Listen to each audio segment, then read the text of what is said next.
Hey folks, we're going to go underground and talk about tunnels on today's episode of The Hot Zone. Stick around. This is The Hot Zone. Engaging with the news in a whole new way, international war correspondent Chuck Holton brings insight into areas of crisis and lets you help those affected. Hi folks, Chuck Holton here. Thanks for watching The Hot Zone. And I just wanted to say, we got lots of stuff going on this week coming up. I want to ask some grace from you if I miss a day or two, because I'm going to be flying to the States to go and be with my mother as she's kind of nearing the finish line. I appreciate your prayers on that. I want to talk about tunnels today because there's several news stories that had to do with tunnels that are all kind of very interesting. And so let's start by talking about the U.S. southern border. This last week, they uncovered the longest tunnel system that they've ever found across from Mexico to the United States, a smuggling tunnel, 3/4 of a mile long. I mean, this was one heck of a tunnel. This tunnel had very sophisticated drainage. It had lighting. It had forced air ventilation. It had a track system in it for moving cargo. So obviously this is being used by smugglers. And you kind of have to ask yourself, why is it that they would go to that much trouble to create a tunnel system of that magnitude? I mean, this is a massive amount of work, 70 feet underground, incredible amount of work for something like that. Why is that? Well, the answer is the Trump wall that's going up across the southern border. They've got over 115 miles of enhanced wall put up. These are 30-foot wall panels that have made it all but impossible for them to drive through. I want to show you just something that I found when they first started with the prototypes of the new wall. They're building those prototypes outside of San Diego. And I went to the Mexican side of the border there, and I want to show you what I found. Check this out. This is why we need a new border fence. You can see here on the old fence where the drug runners actually cut a door in this metal border wall and put in hinges where they could just flip this up, drive truckloads full of dope right through there, and put it back down. I can guarantee you that's not going to happen with any of those new border fences, and that's one of the reasons why this needs to happen. Okay, so explain it to me now. So this is part of the 4-mile border wall project that we just started here recently a few months ago. And so it goes, we can see all the way through, which is nice. You can't fit all the way through. It's got the anti-skid or anti-climb portion at the top. It goes down 6 feet underneath as well. It's solid, it's concrete and reinforced rebar. And the difference between this and the old fence here? So if you just look, I mean, to cut through this is going to take a lot more than it is to cut through with just, I mean, I could use my Leatherman, I could take it out and I could cut through that just like this, start making a few clips just like that. And especially if you had, you know, bolt cutters and like that, you get through really quick. And that happens, right? All the time. Tell me that in a sentence. They can't hear me. Okay, so that happens all the time as far as we're constantly having to repair this section of fencing because we get cuts in it all the time. You can cut through it in a matter of seconds to minutes. How many cuts would you say you get in a month's time or something? Any idea, or a week? Any idea? Every day. Every day, yeah. People come and cut it. Yeah, You can see with it. Yeah, every day you can see, I mean, if you just look at the fence there too, every day we get cuts, repairs, we're constantly having to repair it. I mean, with this, that's one of the things too, so, I mean, it's gonna take a lot of work to go through this, to cut through this. And especially with reinforced concrete all the way through as well. Oh, so these are full? Yeah, these are gonna be full of concrete. So drug seizures along the U.S. southern border have been way down in the last year. In 2019, marijuana seizures were down almost 60%.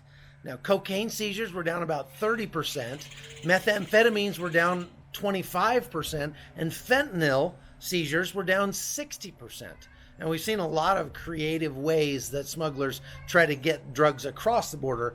But the bottom line is, with a 30-foot wall in the way, it's getting that much harder for them to do it.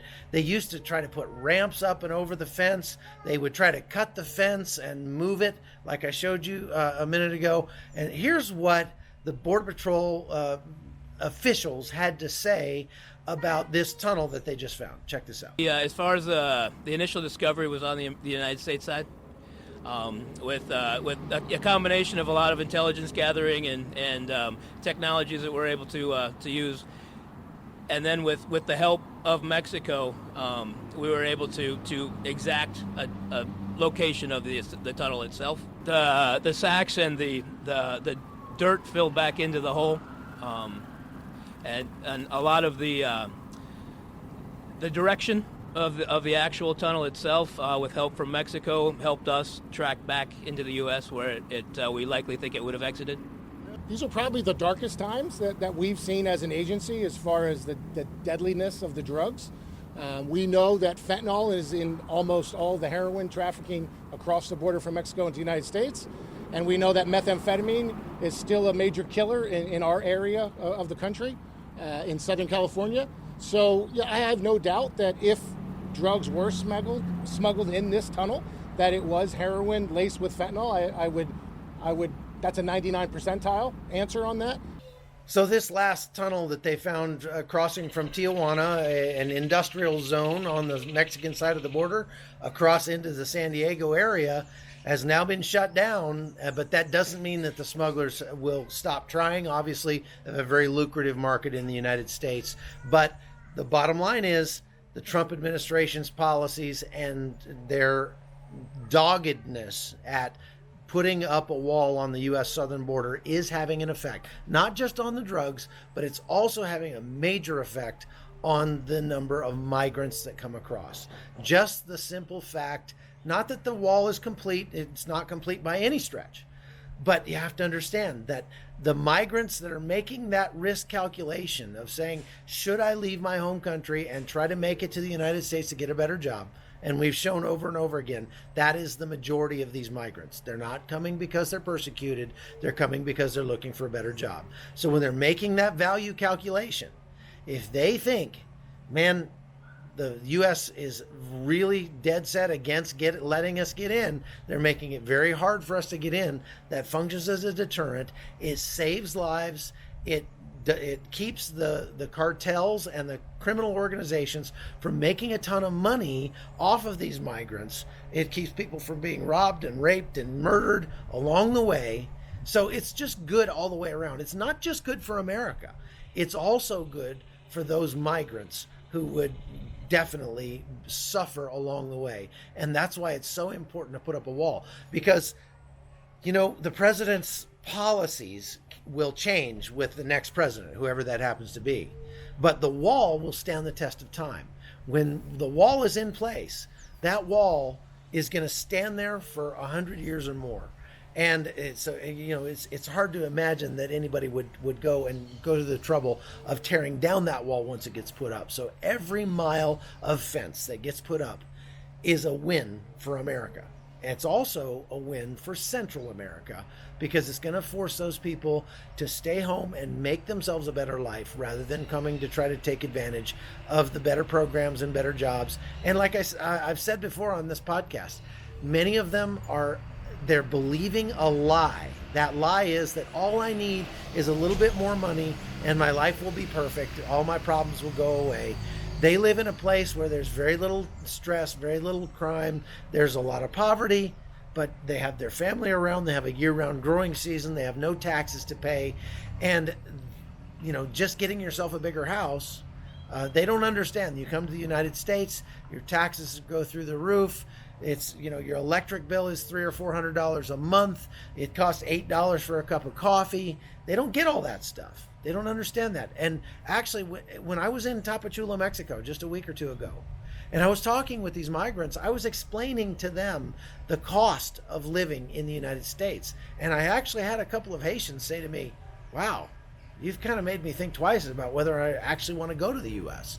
And that's the truth. So this tunnel is indicative of how desperate the smugglers have become to try to get their product, their toxic product, across the border into the United States, because it's just not as easy as it was when 3 or 4 years ago. Just not as easy. So that's a good thing. Now, let's talk about a different tunnel. The last couple of times I was in Italy. If you've never been to northern Italy, to the Dolomites, that's the Italian Alps, there are some of the most incredible views and mountain hikes up there that you could ever imagine. One of them is the 52 tunnels, and it's World War. It goes up back to World War II, and it's sort of near the military base in Vincenza. And so here's a group of U.S. troops who recently did the 52 tunnels. I just want to show this very short 1-minute clip to you because of some of the incredible views that you get there. If you ever get to northern Italy, you want to check it out. Watch this. I think it's good for the soldiers. They build some resilience, esprit de corps, get them out of the barracks, build new sensations. A lot of these soldiers are new to the garrison here in Italy, so it gets them excited to explore more of what we have to offer here.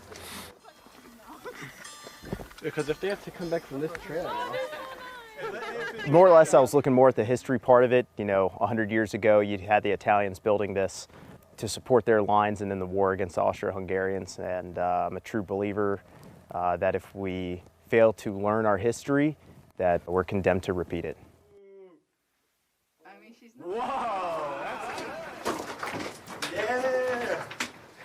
All right, last but not least, there's another tunnel that I want to talk about in, this time, Iraq. Now, you probably know that we're still, especially if you've been watching this podcast, you know that we're still fighting ISIS in Iraq. ISIS has been devastated, but not completely demolished, not completely defeated.